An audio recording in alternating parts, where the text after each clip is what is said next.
that you need to know. 'Cause once you out here now, your family. Where else would you rather be? Where else would you rather be? Welcome into the Nickel City Crew. I am your host, Rob Crippen. Please like us on Facebook and follow us on Instagram and Twitter at Nickel City Crew. This episode, along with all of our episodes, are presented by Crippen Legacy Entertainment here on Spreaker and StreamYard. We're so glad that you're joining us for some of your Buffalo Bills and NFL content again today. And as always, these are my Bills thoughts said out loud. It's a vibe so ridiculous. Since 12 plus 83 was 6. The shout rocking like a symphony. Where else would you rather be? All right, let's get straight to it. I was just talking pre-show with my co-host, and I am amped up. I mean, I just spoke with my season ticket representative and make sure that all the playoff tickets are ready to go for Sunday. And I'm amped up today, man. I really am excited for everything that's about to come. Joining me this afternoon, as always, riding shotgun, my co-host Adam Dump Truck Rupsick. Check him out on Instagram, Twitter at Adam Rupsick, RUPCZYK. Holla at the crew, DT. What's good, man? I'm amped, man. I just called you. You know I'm amped, man. We've been talking pre-show. I'm ready to go. Go Bills, man. Holla at the crew, DT. What's good? Go Bills, go Bills. What's up? Bills Mafia, Nickel City, Rob. We're out here, man. Fourth year in a row. We've at least made it to the divisional, and the excitement is real. And you know, nothing better than bringing in. It's January, it's winter, it's playoff football. You know, we got feet of snow on the ground, and the vibe's here, man. The vibe's here. We've been here before, but you're right. It feels a little different this week. Feels a little different. Yeah, it's hitting a little bit different for me for sure, and that's why I named the episode the way that I did, because I've been thinking a lot about this matchup, and obviously you got to get through the wild card round first, and we'll get to that. But just the fact that, like, it seemed like as soon as the game hit triple zeros, I was ready to turn the page to Kansas City. So I'm really excited to get into it, and let's chop it up. DT, that wild card game was a lot of fun, man. It was a lot of fun to watch, and I know that you were there, and the fans looked crazy, and throwing up the snow looked like it was kind of like a little bit of LeBron James vibe at the scorer's table, and just throwing up the chalk. And it was a lot of fun to watch, and aesthetically, it was really pretty on TV. And I know that Terry Pagula, the owner, came out and talked about how he thanked the fans and the Mafia for showing up, showing out, getting the stadium all cleared out, and then obviously the atmosphere that they created. That was a really fun game. That win over Pittsburgh, man, it was a lot of fun. Bills win 31-17, and it was a ball. Yeah, I mean, you're like talking, you know, all weekend, the build up, them moving the game itself to Monday night, and realistically looking outside, like, man, I don't, you know, they obviously couldn't have played Sunday. We can all agree on that. That's not even an argument anymore. But the fact to get that field cleared off, but not the seats, it just wasn't enough time, not enough manpower. They had people in there trying to shovel, but they couldn't get there, and even you would need a lot more people, you know, to get that whole stadium cleared out. So it was plus and minus, you know. Obviously the cool thing, and the snow was flying up and down, and I thought there'd be a little less people there. I thought we'd be about 10,000 light, going into it, just because of all the other factors. And, you know, it looked like it was 70,000 strong. It was packed to the gills, man, and it was packed to the gills. I don't know if that was because, you know, the snow was in the seats, so those seats are already tight, and then the snow kind of made it even tighter, and it looked, you know, full. But as you saw the overhead shots, as I'm seeing there, you didn't really see snow at all in the stadium. Everybody was covering it up, you know. Yeah. But there was heavy snow, you know, in there, and it got a little unsafe at some points. You know, the stairs were slick and people were falling. But, you know, after the touchdowns, when the snow was up in the air, and like you said, looked like LeBron, and Josh Allen, you know, channeled his LeBron to get us that dub Sunday or Monday, and that's what it's about. Making these stories, another step in the playbook, another step in the legacy. We talked about it in beating the Dolphins and winning this division, you know, going into a team with Pittsburgh who's pesky and tough, but, you know, we're the better team, and everyone knew that from the start. Absolutely. We went there and showed it to them. So all around great. You know, the whole build up to this game, having to wait an extra day and all the BS that came with it, but, you know, the results were the same no matter when that game was. 31-17. We'll take that all day, Rob. Yeah, absolutely. I mean, I was semi-nervous when they cut it to 7, but somebody on WGR made a great point that, there was never a point where Pittsburgh was driving with the opportunity to tie the Yeah, game. they never You had know, the th- ball. Yeah, yeah. yeah, they never had the ball. Every time that they scored, we got the ball back, and obviously they kept scoring. And I mean, it's funny because that Josh Allen run, I mean, you could just add it to the list, DT. I mean, he's on Madden right behind me. Everybody loves Josh Allen. We've got so many highlights of him jumping over linebackers, him jumping over safeties, and just trucking dudes and taking dudes on at the the goal line. I mean, that run, I mean, it goes down. And for everybody that's talking about, I mean, I know Pittsburgh fans are trying to be salty and talking about a fake slide and all this other shit. I'm Yeah. like, listen, man, that was not a fake slide. It was a beautiful play. And I mean, it's something that's going to go down in history as one of his best plays. Somebody said that they'll play it at his Hall of Fame induction, and they're damn right about that, because the way that he trucked that one dude was just, it was absolutely ridiculous. Pittsburgh, that's your alls quarterback. Your backup now, Kenny Pickett, who you drafted in the first round. He was the Yeah, one that from started Pitt. that whole fake slide crap. Yeah. In college where it was actually a fake slide. And yeah, I'm sick of that too. This was a no flake slide, Rob. The man shuffled his feet to be able to make a move, and he did, and Yep. ran through people. Good blocking downfield. Was it 19.8 miles an hour, Rob? Crazy. 19.8 miles an hour. Crazy. I mean, That's like a you running can't back. get a bike. You can't get a bike that quick, So at 240 some pounds, 6'5", 6'6", coming down Yeah. at you downhill. We saw in 2 weeks ago in the division championship game, if you will.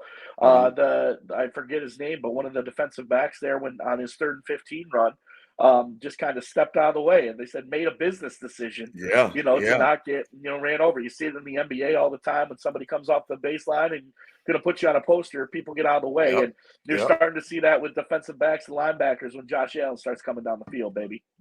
Oh yeah, that one dude that he ran over. I mean, the way that he hit the ground, number 20 didn't want none of that smoke right after. And it was funny to watch it because number 20, it seemed like he looked and saw 23 go down and was like, "Nah, fuck that. I'm I'm not set. even going to be a Yeah. part of this." And it was really crazy to see it. Great run, obviously. Again, something that goes into the history books for him on his highlight reel, and it was really fun to watch that run and how it What about developed. the Selly? What do you think about the Oh, Selly there? yeah, Just yeah, yeah. Just flexing on him. I love it. mhm. You know what I mean? And I Stoic. mean, and that's him. That's Josh. And it's funny because when you talk about that, even that Madden cover behind me that epitomizes Josh Allen. The fact that he's a baller. And it was funny you said last week, and it was something when I was listening back to you, like, sometimes the horse is going buck, Rob, and that's Josh. Like that's the microcosm of him, because of the fact that what was Joe Brady saying? Get down, and then he said he could hear some people on the sideline telling him to slide, and then all of a sudden I he's was like saying it. Josh, I was he, yelling it. he's like, I'm not gonna slide. He's like, fuck it, like I'm not sliding, and like I just love the fact that he is authentically him. Josh Allen is him. He's not fake. I don't do fake. I don't do any of that type of stuff. I'm not into that kind of energy, and he's himself all of the time. He's always going to be Josh Allen. And I think that that's something that we have to embrace. And we talked about that before with the turnovers and yada, yada, yada, that we've got to take the good with the bad. But Josh Allen is authentically Josh Allen. And I can appreciate that because I know what my quarterback's going to give me. I know what he's going to bring to the table. And until he's physically not able to, I expect that those type of plays from him for the rest of his career until he's not able to. We've been waiting for this, Rob. We always knew Josh Allen in 1-7 had it in him, Hmm. had it in him, and we've been waiting for it. In the early part of his career, it was, does he get the blame, or does he get it because he is so young and he hasn't Right. taken quite over yet, and this and that, and then now it's like, all right, the legacy is yours, Josh. It's kind of up to you, Hmm. as a lot of other things have to happen, but it's up to you. And we've been saying it for a couple weeks back and forth to each other. Of he won't let it happen. He's winning this game. You've He been won't saying let it it. You've happen. been on that Yep, energy hard. yep. And that's like the type of vibe I think he's on. Like he's on this time of like he knows the NFL, the way it rolls, the ups and the downs, and the bounces you need, and the get luckies. And we're 6-6, rattle off all these wins in a row, have the second seed, and now we're hosting Kansas City in the divisional round. This anybody's taking this in August. This scenario, anybody's taking this scenario. Really, no matter what you give them in between, they're That's right. taking this. So, That's and I right. stand behind it. And this is part of the legacy. I think he's established enough now where it puts it on his shoulders too. He always has, but it's a little different now. It's like I have the ability to do this. I'm not going to let us lose. And the 13-second game was a 13-second game, whatever.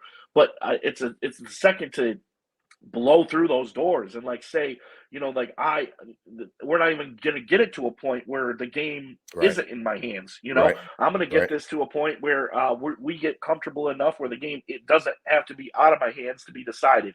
I want to decide it with it in my hands by getting up a lot. And it just the way he plays, he's always played good in the wild card. His stats, significantly jump up with completion percentage and that look in his eye and everything else. And the divisional had a dud year last year, but the previous, two divisionals they played in, he was great. So that story of not going to let it happen, it's there. And going back to the game real quick here, Rob, Yep. a lot of people, obviously the run was the biggest highlight of that thing. And the Khalil Shakir touchdown took second. But that Yeah. throw to Dalton Kincaid for the touchdown, the direct play after Rope. the fumble recovery. Rope. I mean, that's why Rope. he's an elite quarterback in the NFL, Rob. Yes, we love his rushing. Yes, everything else, but that throw is why he's won in this league, because nobody can make it with that type of power. Like that was a Frozen missile, rope, man. literally. Yeah, That was a literally. missile, and not a And lot right of in the guys can make basket that too, throw. right in the So bread basket. I mean, right in it his goes hands. to All like, he's got to I'm do gonna is start doing hold it up. extraordinary things more than Yep. I usually do. I'm used to extraordinary, but now it's in nobody else's hands but mine. I won't let it happen. I'm getting this team to the promised land.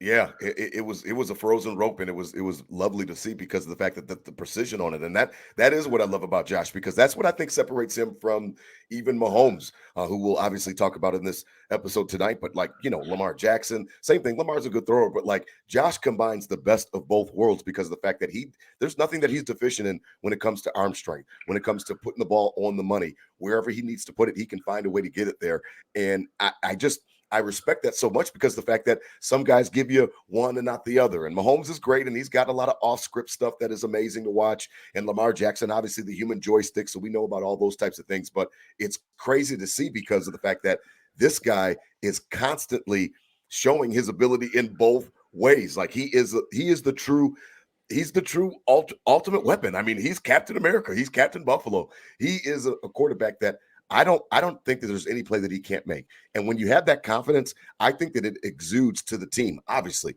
it bleeds down to the team on offense and on defense. And you heard the guys talking about it even after his run. I mean, we've got all the guys giving their accounts of it, and it was just like, man, Shakir was like, listen, if you got to deal with somebody like that, good luck. You know what I mean? And I just feel like that. If he's locked in, we heard him say the other day that the ball's coming out the best that it's ever felt coming out of his hands.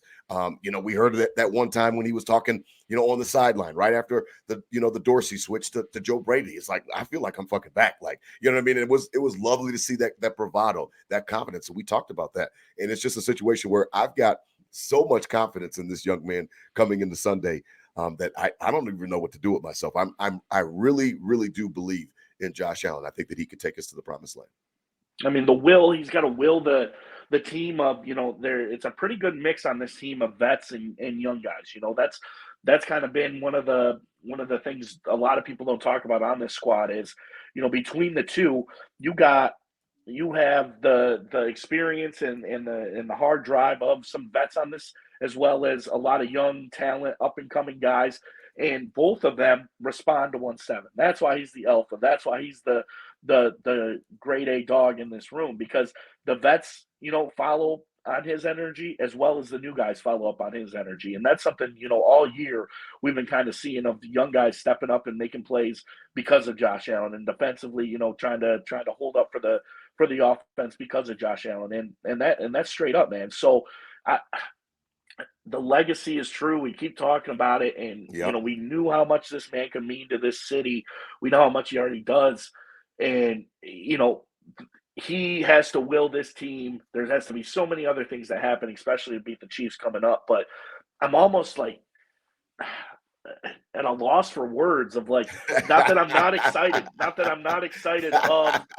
of the wild card win, but we all knew that was just kind of a roadblock to this matchup, and it's like, not that I don't want to talk about it by any means, we'll get into it in your own, but like, it's almost like I'm sitting here, eat the appetizer, and I don't want to say this game is the entree, but I mean, It's DT, it's gotta all have, good. like, You, you know you what I don't have mean to feel though? You bad feel about it, me? man. I'm You already feel ready me? to turn Like, the page. You don't have to feel bad about it. yeah, As soon as the clocks hit zero, I was thinking about KC. I was thinking about the fact that they were coming, and we got to talk about it because of the fact that it's funny because we've been waiting for this, DT, and that's really what I wanted to get through tonight was that we've been waiting for this. We've been asking for this, and we'll talk about the injuries in a moment, and we'll talk about some different dynamics of the game. But if you think about it, Bills Mafia, we have asked for this for a long time. We have asked for this really since 13 seconds. The AFC Championship game, I look at that as found money. A shout out to Complex Numbers and Josh Kluel, the Nickel City Crews in the building. We appreciate y'all support. Listen, I looked at the AFC Championship game as found money. Okay. I didn't expect to be there. And if you're honest with yourself, you didn't expect to be there either, Bills Mafia. And it was a situation where it was like, man, we in the casino and we just found, you know what I mean, $1,000 outside. Like, let's go in and let's gamble. Let's see if we can win something. And that was cool.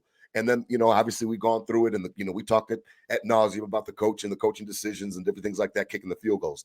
That next year, that divisional round game, DT, has left an impression on all of Bills Mafia that has not gone away. And it's a situation where I feel like this is an opportunity. That's why I named the episode the way that it did. This is an opportunity to exercise some of those demons in that respect, because no, it's not the same in respects to the fact that it's not the AFC Championship game or it's not the Super Bowl, but this really will take care of a lot of those 13-second scars, because the fact, if you remember, KC didn't win the Super Bowl that year, right? So, like, yeah. it's a situation where, like, let's get a little bit of payback, man. Like, we wanted them to come here. We always said that if we had an opportunity to have Patrick Mahomes here, that we can affect the game as Bills Mafia. Then what do we have? We have COVID, where we're not able to do that. And there was nobody in the stadium on a random Tuesday or Wednesday night, whatever that makeup game was. And it's crazy because I've been waiting for this. I have been waiting for an opportunity to get Patrick Mahomes in the building, put him on the plane. What do we always say? And now it's like, DT, we've got it right where we want it. It doesn't matter about their team. It doesn't matter about, that they're not the best passing offense that they used to be and Tyreek Hill's gone. I get excited about this game because of the fact that this is what I've been waiting for. I don't care. It's not about Kansas City as much as it is about us. What are we going to do? When are we ready to stand up? We've asked for them to come. They're coming. And now I feel like it's time to pay the rent, man. Like, let's go. Bills are due. We talked about what's going to lead, that we're running out of excuses as an organization. The first Yes. AFC Championship, we weren't ready. 13 seconds was a miracle thing. Last year was, nobody was up. Who knows what the drama was behind it? We get out coached, whatever. A lot of Now shit. we're Went through a running lot of out of shit. excuses. All those, in those years of making these excuses, we set a precedent. We need to be home in the playoffs, so when Kansas City comes, we can beat them at home. And we've never seen it. I've never seen 1-5 in the flesh, Rob. We've never seen one of the best, what's going to go down as one of the best players in our game in our stadium. We've That's never right. seen it, That's right. and that's something that it builds up and the excitement boils over, because all the excuses that have happened, we set precedents to not have those excuses anymore. That's and right. now we got them. So That's right. we got to stop asking. We got to stop asking for these things to happen, because now we got it. So it's time to put up.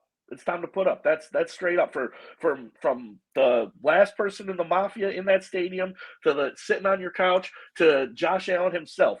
All of us Somebody got to across the put up this country. week. Yep. This is Absolutely. what we've asked for. This is what we needed, as we said. This is what we asked for. This is what we needed, and now we got it. So we got to show up.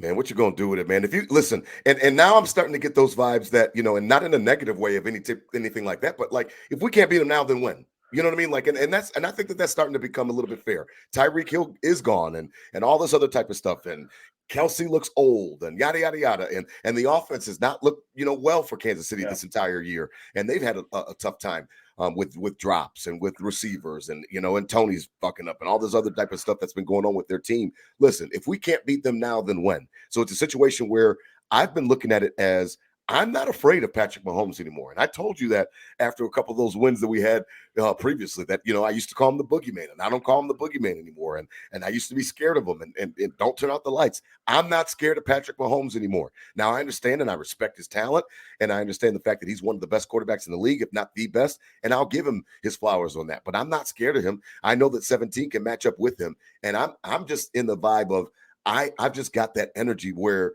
I mean, I'm ready to go, man. If we can't beat them now, then I really want a lot of that stuff to type, to shut up. Like we'd have to really kind of stuff it with a lot of the talk because of the fact that there's no more excuses. DT, you're absolutely right. There's nothing else to really run to. And in reality, time doesn't stop ticking, right, Rob? And hopefully we see a long ass more time of Josh Allen and this team and whatever the nucleus is that's made us successful thus far is. But it's taken half of the dude's career to get to what we wanted, a home playoff game against the Chiefs. And now, we got it. So the opportunities we can't squander these anymore. It's taken 6-7 years to get this. We built from nothing. We built from the drought. We built this consistency. We built to dominance, and now we have to finish the job. And it's taken Josh's half of his career to get to this point. One playoff game against the Chiefs at home. So like putting that into perspective, it really can't be squandered. Like it takes a lot of things to happen. It takes the luck. It takes the bounces. It takes this and that. And it takes winning. And that's what all there's left to do on Sunday. No matter how it goes, no matter what it takes, 7 years of Josh Allen's career comes down to this game at 6:30 Sunday, Rob. Like it's cliche kind of to say it, but like it's that big, man. It really is that big. It's the biggest game of my life in that stadium. Absolutely. It's the biggest game of my life in that stadium. Absolutely. I think this is the biggest game in 30 years, hands down. I was talking to a Kansas City fan today. Shout out to John Eisman out there in Kansas, in Missouri. And I mean, this is the biggest game. And he was talking, he's lamenting his passing, game. And he's like, I don't know. I'm a little bit nervous about this one. I'm going to have a heart attack and all this other stuff. And I'm like, this is the biggest game in 30 years for us, for Bills Mafia. And he was like, yep, they were talking about that it sounds like it's been 30 years. And that's legit. I was 5, 6, 7, and 8 for the Super Bowl run. So, they're all memories, but they're all, different memories. And you're even younger than I am. So like, this is it. I've never, been able to experience this as an adult. Playoffs, the drought does that. The drought was old enough to drive and buy cigarettes and die for our country. Like the drought was old, so it's a situation where we've been through a lot. And to break the drought was glorious. But this is really like Sunday's really what it's about. Like that AFC Championship game a couple years ago, that's what it's really about. Having an opportunity to go and represent your conference in the Super Bowl or being very close to it. And I understand that after 13 seconds, we all used to like to say, like I said last week, that we thought we were going to beat Cincinnati. And I understand that changed after we lost to them last year. And maybe everybody doesn't want to feel that way. But the whole point is that every year is a new year and they stack on top of each other, which is what you were talking about, DT. And I just want to maximize on Josh's prime. He's prime. He looks like Optimus Prime right now. He's ready to go right now. So that's why I have that energy of if not now, when, because of the fact that I think it's all set up for us. Now, I understand, and we'll talk about the injuries here in a moment because there's a bunch of them on the defensive side of the football. But to me, offense was going to win us a Super Bowl anyway, DT. I'm being honest. Like offense was going to win us a Super Bowl anyway. What do I always talk about? Passing game and offense and Dorsey and the differences between him and Dable. And then we go to Joe Brady. I always will lean on offense because that's the way that the league is going in fantasy football and points. So because of that, I'm still going to lean on it, and I'm going to lean on 17. And because I'm leaning on 17, I just think that we can get it done, man. It's got to start right now on Sunday. Yes, Pittsburgh was the appetizer, but this is it. This is where the meal comes out, hot and ready. Yeah. And the league that I talked earlier, the seconds don't stop. The league don't stop either. No, as we talked, the AFC is getting packed. The AFC is getting hard. And now the Chiefs. Look at CJ Stroud out there in Houston. Yeah. And then off gate. You got the Chargers still in the wings. You got other teams, building up and getting scary. And the Steelers roster, I mean, granted, has a darn good roster all over the ball. They got young, good draft picks. They got people everywhere. They just have, no offensive direction. Quarterback. Mm-hmm. Yeah, no and so as much as the time doesn't stop in that the AFC just keeps getting better, and the opportunity. It's not just like, okay, we got better than the Chiefs now, so we're good. It's like now other teams are good, So right. You got to keep rocking. Josh Allen's salary is going to hit next year. Like there's so many other factors that happen that. And we're not. This isn't a window episode. When the windows open or anything like that. But it shows it took us this long to get this game that we say we needed and we wanted. We needed this to win the Super Bowl. That's what we say, right? Yep. That's what we said. Now it's got it. It's took us this long to get it. It didn't come as orthodox as we would have envisioned it, but it's fucking here, man. And we can't look at anything else other than beating this team, because this team might not be our biggest threat next year. We might be like, oh, we need to. Then what does it turn to? We need a home game to host the Texans. We need a home game to host the Chargers. Who's the next home game we need to be able to make it to the Super Bowl? It's very clear that the Chiefs were the answer this whole time. I don't know if they will be in the future, but it is still now. It is still now. Yeah. And it will be Sunday night at 6:30. Yeah, Spin 0481 just said, like, why all, how come all the quarterbacks coming down in the AFC? You know what I mean? It is funny because, I mean, it's looking like a stacked conference. And I think that this year bore out the same way. The NFC was not as strong as the AFC. That's why the AFC's beating each other up because the NFC was so garbage, and, they're picking up their wins on the NFC as well. So it's crazy because you're absolutely right. The time does not stop. The clock does not stop ticking, and the time is now. And I just have that energy about, the fact that I feel confident in Josh Allen. I feel confident in the offense and the direction that it's going. And because of that, I just feel like this is, there's no time like the present. Like I said, rent is due. It's time to get it paid. So as we transition a little bit, DT, before we get into some of the nuts and bolts, it sucks, to see when guys go down. And like, I would be, lying, to be honest, if I didn't say that I was a little bit concerned when I saw Terrell Bernard go down and how he's been playing and how much he stepped up. And then, we've got, Taron Johnson, our only all-pro, second-team all-pro goes down. And I'm not sure if he's going to be able to get back at 6 days from a concussion. This is his second concussion of the year, mind you. So I'm a little bit worried about it. I wanted to know if you can talk me off the ledge. If we want to be fair, we would say that, these are some guys that are starting because they're starters. And sometimes the backups are not as good as the starters. That's why they're starting.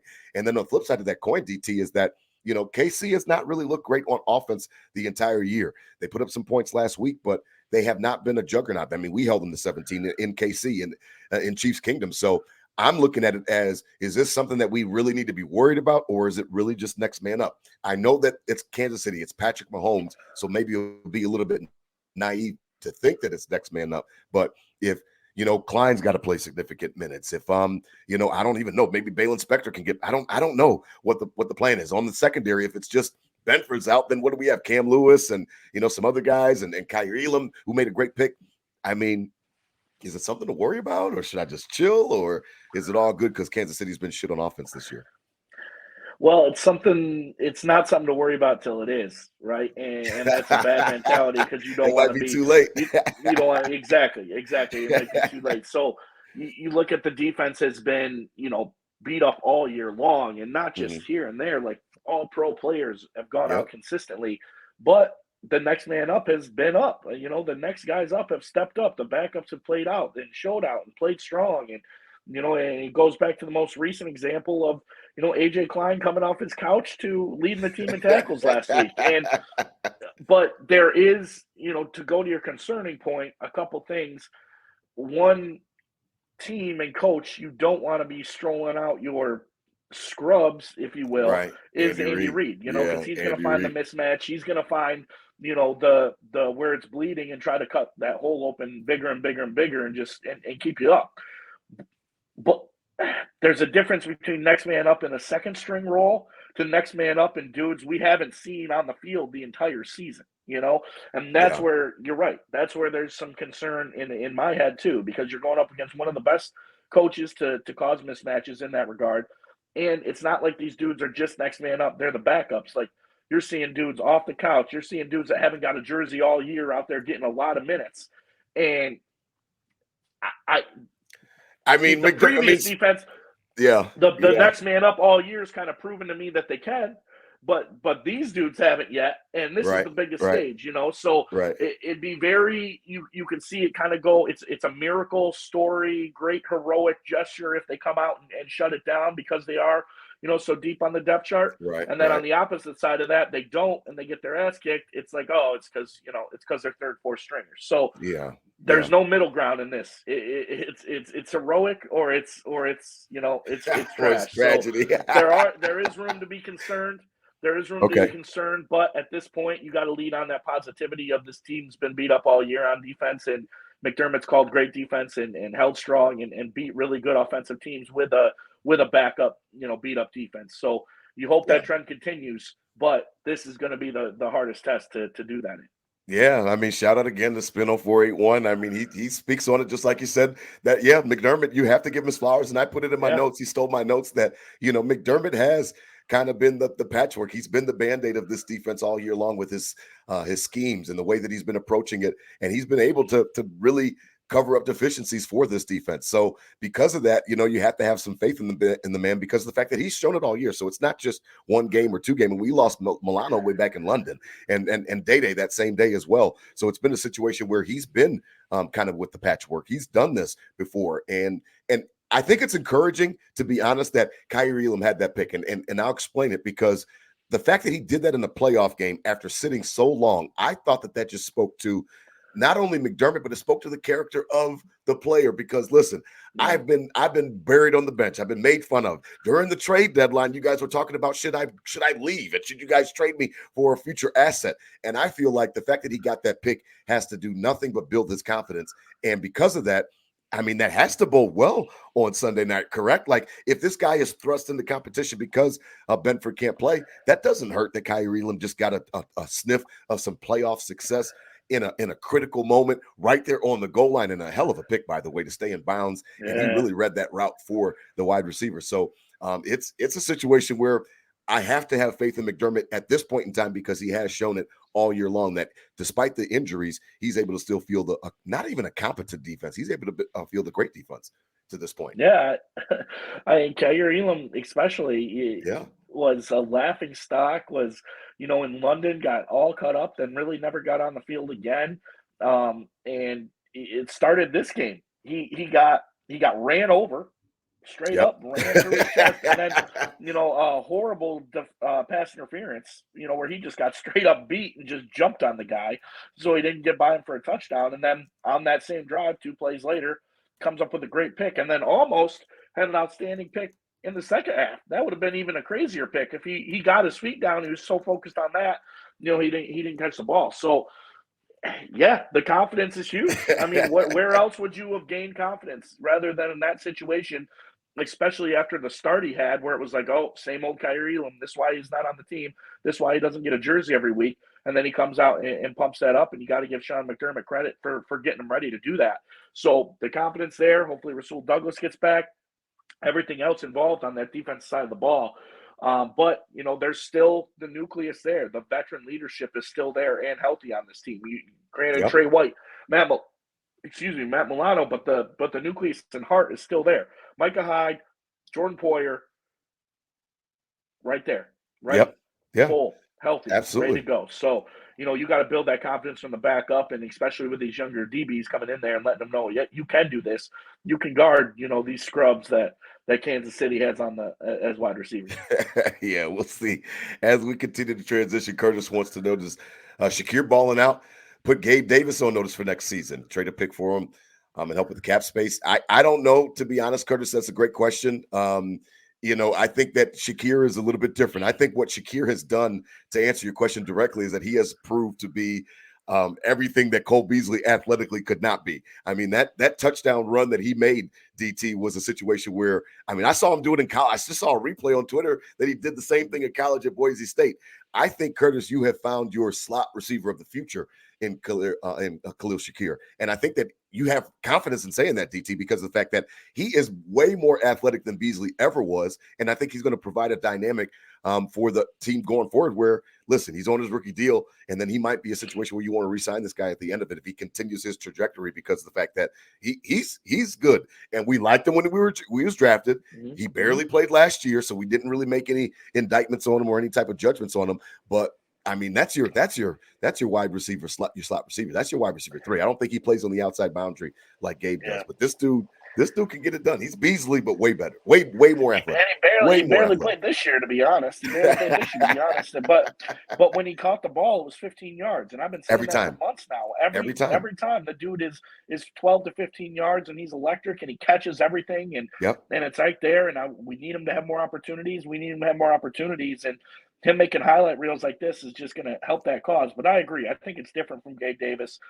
Here's a question, Rob. Let's, kind of reverse that of, if you're another team, okay. If you're another team and you had a chance to get Gabe Davis, I feel like it's a steal for another team. Like, yes, we were a little spoiled as Bills fans because we've seen him score 4 touchdowns in a game, and then we've seen him go, we've seen him drop completely off as well and do Yeah. nothing, back and forth. So Yep. so we're the general consensus of it's not good enough. But another team coming in, a guy who plays second fiddle and can have 150 and 8 catches and a touchdown for you, you're probably happy to have him. So, Yep. granted, I love Khalil Shakir. I don't think he's going to be on the outside boundary, like you said. It's No, different he's a positions. slot. It's He's a slot. it's a new age, new in. But before we get too hot on kicking Gabe Davis out the door, let's see what the rest of the league thinks about him. I feel like teams would be jumping to get a young receiver like Gabe Davis. Granted, he's has ups and You downs. think you give him a contract though? Do you give He him a needs to be contract? more consistent. Do you give him a contract? Got to pay him. Yeah. I mean, so is he? If he's not taking a hometown discount, I don't know if I can go with you on that one. Now that's more conversation for the offseason. What type of confidence you have? What type of confidence you have for somebody to replace him? We keep bringing. We don't go after DeAndre Hopkins. We don't go after Odell Beckham. True. We bring in Trent Sherfield, who didn't even know he was on the team until last week. True. No, I mean that's all valid, and it's a situation where I would have to lean on Brandon Beane. To be honest, I'd have to lean on Brandon Beane to draft somebody. We need to go wide receiver in round 1, in my opinion, regardless of how the season turns out, and continue to add to the cupboard. Because again, what we talked about, the clock doesn't stop ticking, and Josh Allen and different things like that surrounding him with weapons, and we still are in a situation where we need more weapons. We always need more weapons. I want us to be flush with weapons, so I never want us to be complacent with that. So that's more of a conversation for the offseason, but I do appreciate the question, Curtis, because it's interesting. I don't think that Shakir, anything he's doing on the field, is going to bump Dave Davis or take his money away if the Bills decide to give it to him. I don't know if I give it to him. He's a great blocker, great teammate. He's respected in the locker room. Can you quantify that, and how much money does that cost? Because there are too many zero games for me. That's me personally. Now, maybe that's a structure of the offense, or Joe Brady as difference to Ken Dorsey, but he was having some 0 for games with both coordinators, to be honest, DT. So, I don't really know where to lay that and how much money that's worth in the end. Now, as we transition, DT, it's funny because I've been waiting for this game so long, and I've been wondering about like cadence.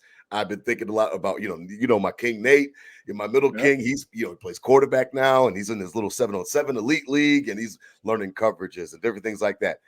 Bills Mafia, the cadence can be affected by you on Sunday night, and let me explain, because it's not just third down, and it's not even just when they're in the actual coming out and they're at the line of scrimmage. But I heard Ross Tucker talking about yesterday on WGR that it's when they're in the huddle, and if they can't hear, it makes it difficult. I call them Bills Mafia to stand the fuck up on Sunday night and just be in a situation where you've got a full throttle. I joked with you pre-show, DT. I might just drink tea all morning long with and maybe spike it a little bit, and I'll just drink some tea and be ready to go, because I'm going to give it everything that I've got. I mean, drive 650 miles. I drive 1,300 miles round trip. Season ticket holder since I'm old, since 2009. Like, this is the game I've been waiting for. Like, this is the whole reason why I have season tickets. It was for an opportunity to follow my team. Why did I want season tickets way back then? Because I missed the Bills after moving down to Charlotte, and then after that, I wanted to say that I was on the ride, DT. I wanted to say that in 2021, when the Bills won the Super Bowl, I was on the ride, or 2023 or 2024. I wanted to just be able to say that I was a part of the number. I was in the building. How many people came to the comeback game? Steve Tasker always jokes that there was 150,000, Bills fans there if you let them tell it. After people left the stadium, and they came back, and everybody told them I was there, and half of them were lying about it. I wanted to be able to say that I was on the ride. And I'm going to give it everything that I've got from the moment that he steps on the field until he goes on the sideline. I'm not going to let up. And learning a little bit more about quarterback play, it's not just when they're at the line of scrimmage. It's about when they're in that damn huddle too, because if it's hard to hear, and what did you say? I mean, they're saying damn plays, DT, like 14, words long, and zebra this and X, Y, like let's fuck up their whole everything. Yep. And that's what the 12th man's all about. Well, Nickel City, Bills Mafia, if that don't get you pumped right there, 650 miles. 1,300 round miles, trip. baby. 1,300 round trip. Yeah. Let's Since go. '09. Like, and you coming up and you're going to give it your all. We all as well better give it our goddamn all. Let's go. That's straight up. We've asked for this. It's not all on, Sean McDermott, Josh Allen, defense, whatever it is. It's not on them. It's on us too. It's on us. We fight for this pride, for this 12th man, and let's go earn it. Let's play our 1/12, if you will. Let's do our job on Sunday, if you will, and go out there and give it everything. That pumped me up, Rob. You're right. If that don't get like, this has to be our best performance too. This has to be everything you've got. Your season ticket holder, however long you've been in there, however many times, however many. I don't care if you come for the first time. I don't care if you're coming for the first time. Yeah, just cheer like you've never cheered before. Get up, exactly. Give it everything Sunday. I love that. I love that. Fully endorse it. I'll be right next to you, baby. Fully endorse it. I appreciate the endorsement. I mean, it's funny because I've just been thinking about them. And like I said, it was tough. Once the game went zeros, like I said, the only time I was nervous was for a half second when that one dude went in the end zone. It was 24-17. And I was like, let's, whatever the case may be. And then we score right afterwards and put the game away. But it's like, this is it. Like, this is the time to do it. And because of that, I turned the page like that to Kansas City. I was ready to think about them right away. I was ready to think about the matchup. This is everything that we've wanted because of the fact that they are coming here. Patrick Mahomes. It was funny because Patrick Mahomes has to get on a plane, and we've talked about it so many times, DT, and you made me laugh like hell last week when you were like, man, I'll have to go outside the hotel and bang pots and stuff like that and pans. And it was so funny because I was watching all the coverage leading up to the Steelers game and all the reporters on site, and they're downtown on Main Street, and they're right by Shays, and they're all giving the little reports because there was a travel ban on. And it was funny because I was thinking about, man, like, where is their hotel going to be if we win, today against Pittsburgh? Like, where's the hotel going to be? And like, thinking about the Jordan flu game and like, damn, like, like let's send this dude some pizza or some fucked up wings or something. Like, let's do something to affect it. And, obviously it's tongue in cheek and it's all fun and games, but the whole point remains the same, that like, I don't want this to be a pleasant trip for this dude. Like, straight up, like, I don't want this to be some type of pleasant trip. I don't want this to be some type of cool, we'll head out to Anchor Bar, we'll order in some Anchor Bar or something like that, or they'll order in some Duffs. Like, no, man, like, I don't want this to be some cool little novelty trip. I want this to be pain all day. Like, I want it to be pain. And I'm gonna just do my part, DT. I'm gonna do the best I can to do my part. And you and I, we're getting ready to get to the Nickel City Crew tailgate report. But like, I just want it to be so amped, and Spindle 481 hits it again. Says this crowd will probably be the loudest it's ever been. And I thought about that Josh Allen run, and I was listening to the crowd, DT, and I'm like, oh, it's gonna be way louder than that next week. I was like, it's gonna be way louder than that. It's gonna be full throttle. I feel like everybody wants to exercise those demons of 13 seconds. And this Chiefs team's never seen the Mafia, man. This Chiefs team's never seen the Mafia. And then so to come in and see it for the first time and then see it at literally its highest level in our lifetime. We've been Bills fans our entire lives. And this is going to be the biggest, the loudest, the biggest, rowdiest, Mafia game that's ever been. And that's their first into it. That's their introduction. So I like that. No easy buckets. Make this trip hell for 1-5 and the boys. Make it hell. I want to make it hell. Every time you see that man on the field, yell. If you see Taylor Swift, yell. If you she'll be in a box, I'm sure. She's not going to be like Ryan Fitzpatrick chilling under those red heating lights. She's definitely going to be in a box. But just make them feel Bills Mafia. Stand up, be proud. We are a proud fan base. We're a good fan base. Again, rest in peace to Dylan Brody Isaacs. Again, we don't do any of that crazy stuff. And he lost his life going down to Miami, and that was a horrible thing.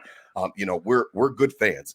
We're not like Philly fans. And I heard something that made my stomach curdle when I heard about the Chicago Bulls, and the Chicago Bulls fans like booed Jerry Krause's widow while she was on the field, on the court, when they were doing a homage to the 95-96 Bulls team. I was just like, wait, I just put it on Twitter. I'm like, okay, Chicago, you guys officially are the worst fan. Like, you took the mantle from Philly or whoever else. Like, those are shitty fans. Like, no, like, Bills Mafia, we're great fans. We tailgate well. We support each other. And it's a situation where I just think like this should be a culmination for us. I was so happy that Terry did like acknowledge the fans, acknowledge the atmosphere from the other night. But like, this should be where you puff out your chest. This is where we are Bills Mafia. All that type of stuff that we talk. We had Del Reed on, the godfather of Bills Mafia. And like, all of those types of things, I think, ring true. It all comes together in one big conglomerate on Sunday night, where we all get a chance to puff out our chests as Bills Mafia, whether you're in the stadium or whether you're all across the country or the world. I think that this is a chance for us to stand up and have your chest out. I really do. Let's go. Let's go. Now, as always, as we wrap up tonight, please head on over to 26shirts.com. Tonight's episode is presented by them here on Buffalo Fanbase, the Bills Mafia Podcast Network. Again, head on over to 26shirts.com. All the latest Buffalo-themed T-shirts. They do support a great cause with each and every purchase. Portions of the proceeds go to them. DT, I mean, we talk pre-show. I have not had an opportunity to come up as many games as I wanted to this year. Ended up selling back a lot of the tickets, just life. And I told you about how things were just rough for me down here. And listen, I mean, I can't miss it, DT. I won't miss it. I've already got everything clear. I found a way to find somebody to help me coach my Kings' basketball games on Saturday, DT. I'm leaving in the morning, DT. I've got to get to you, baby boy. I've got to get to you. I can't. There's nothing else I can do, man. I'm getting ready to buy a turkey tonight. I'll put it in the fridge, start to let it thaw out. Okay. And then put it in the trunk on the way up. It'll be plenty cold to keep it cool on the way up to Buff. But I plan on hitting the road by no later than 8 a.m. on Saturday, man. And I should be in Buff by 5 o'clock before the sun really goes down. DT, I can't miss it. I can't. Nope. There's no way I can't miss it. I can't. Wouldn't expect you to, and I'll take you with open arms. You know, whatever we got to do Saturday, we'll make it happen. We'll get prep. We'll get ready to go. And yeah. I feel like it's been that type of, not a down year, you know, just a year of life. You know, with all our main crew. You know, with all our main crew. Obviously with, you know, life Big happens, Ben, Anna Kay, everybody. It hasn't been a consecutive in and out, but I'll tell you, Sunday. It's gonna be everybody. Everyone's gonna be showing out. I talked to the Syracuse boys, my old boys. Brandon, shout out, Morgans. They're getting ready, and obviously they couldn't make it last week with the weather and the in and out, and I came late because I had to work on Monday, and it was all now. It all comes to a head. Let's make up for everything that we kind of have lost this year, if you will, and come out swinging, baby. Come out swinging Sunday. I love it.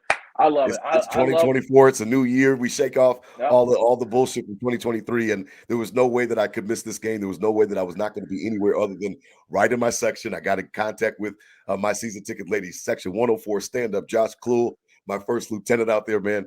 Rode 24 seats, 14, 15. Like, I have to be there. She called me back. She was like, we got your seats. You're good to go. And like, I've got to be there. There's no way that I could miss the game. I've been thinking about it ever since, like I said, the clock hit 000 on Sunday against Pittsburgh. So I'm really enjoying it. I'm really getting ready for an atmosphere that is even more electric than last week. And last week was really fun. I hope that they, we get some help. Bills Mafia, if you have an opportunity once the travel bans are lifted, let's dig out the stadium again. I guess we got to dig it out again. I guess we got to dig it out, right? Yeah. But at least we get a couple weeks to do that, a couple days, to do that, and it should be ready to go for Sunday night. But DT, I mean, I say we get out there nice and early as always, and I'll have the turkey fryer, I'll have the oil, and I'll have the turkey. We'll shoot that bird up like Barry Bonds Saturday night, man. When I get to I love it. What do we think? We tease a little tailgate touch to the crew. We doing something a little live at the tailgate. We should. Yeah. It's only fitting. Yeah. DT and I will join you. Just like we are right now, we're gonna find a way to get it done YouTube live or Twitter live or both. We'll figure it out. Justice General, salute to the general. He'll direct us on how to get that done. And again, we appreciate him. So yes, we will definitely come live from the tailgate. There's no other way that we could do it, DT. I mean, you're absolutely right. What a great idea. So we'll come to you live from the tailgate. I would assume that we'll be out there nice and early, and we'll have some content for you because you're absolutely right. I think the whole crew is going to be there. I think the whole crew should be there. And it should be a blast, man. It really should be a blast. Let's go. Nothing left to it, Brett. Nothing left to it. Nothing left to it than to do it. As always, spread love, not hate. These were my Bills thoughts said out loud. Hit them with a Go Bills, DT, one final time before I see you on Saturday, man. Go Bills. Go Bills. On to the AFC Championship. Yeah, let's do it. Give it to me. Let's do it.